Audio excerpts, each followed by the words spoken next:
So here we have it. A simple piece of wire with an already formed loop on one end. Not very complicated, really easy to make on your own, but essential for a lot of jewelry making. Now, we've got one loop that's been made for us. So now to get this to become a link for our jewelry, we're going to create a loop on the other end. But first, we're going to string a bead. So that's just going to go on the open end of the wire. And I'm going to grip the loop so that the bead can rest all the way down. I'm going to grab with my pliers so that we're right up against that bead. Let's see, how close can I get here? You guys see that? Okay. And then we're going to just bend that wire so that it's going to be going perpendicular to the direction that this loop is going.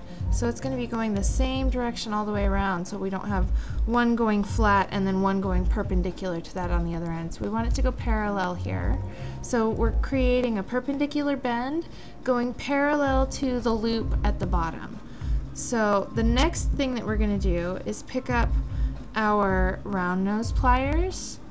We're going to grab at the area of the pliers that looks like it's close to the diameter of the loop on the bottom, and we're going to wrap our wrist away from us.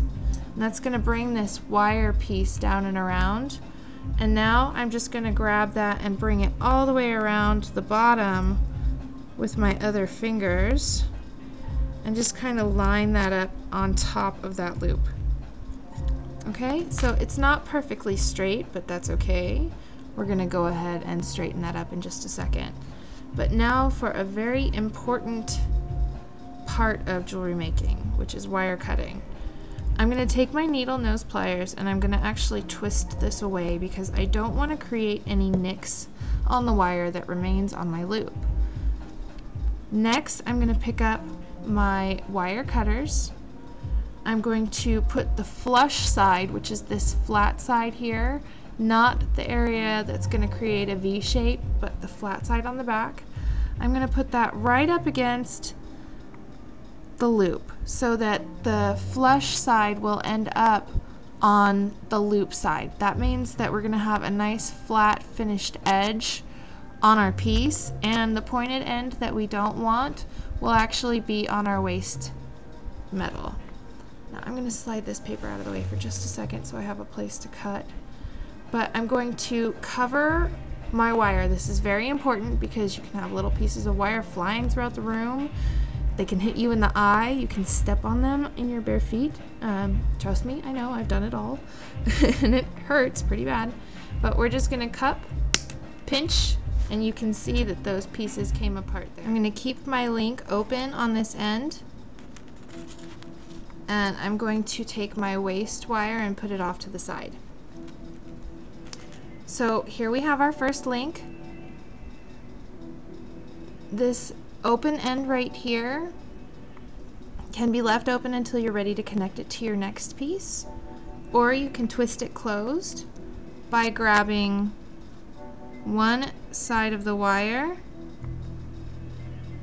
and pulling it into position, and then just taking that whole loop and straightening it out.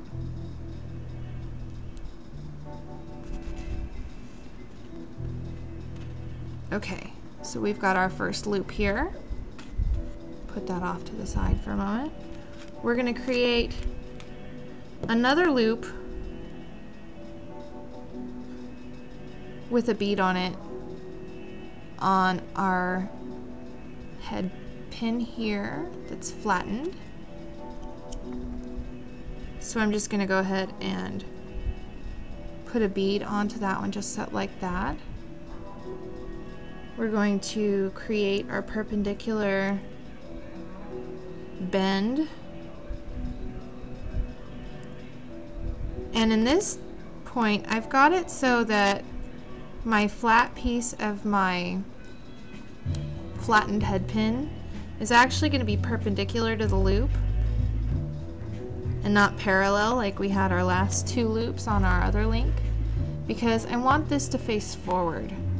And when we have our earring set up, that's what is going to turn it so that it's facing forward. Now, just like before, I'm going to have the wire pointing back towards me. I'm going to grab my pliers just so that my hands are facing forward, so that you can see my palm when you're looking away. You know, I can see the back of my hand and you can see my palm. And so essentially I'm going to grab on the area of the wire just about 1/4 of an inch away, and using the pliers in the area that is about the diameter of my last couple of loops, turn that away from my body using my wrist, and then turn that loop piece by pulling the wire the rest of the way under. I'm going to grab with the flush part against the loop, the wire piece down, clip just like before, move this away. And now remember when I said we didn't have to close that loop yet? It's because it has a place to go. So we're just going to attach that to our other link. Oops, try that one more time. Hanging that over the open side. We're going to grab that open side and then twist it down to the body of the link. It's pretty so far, right? So we can actually stop here and turn this into our first piece of jewelry. We're going to twist this open.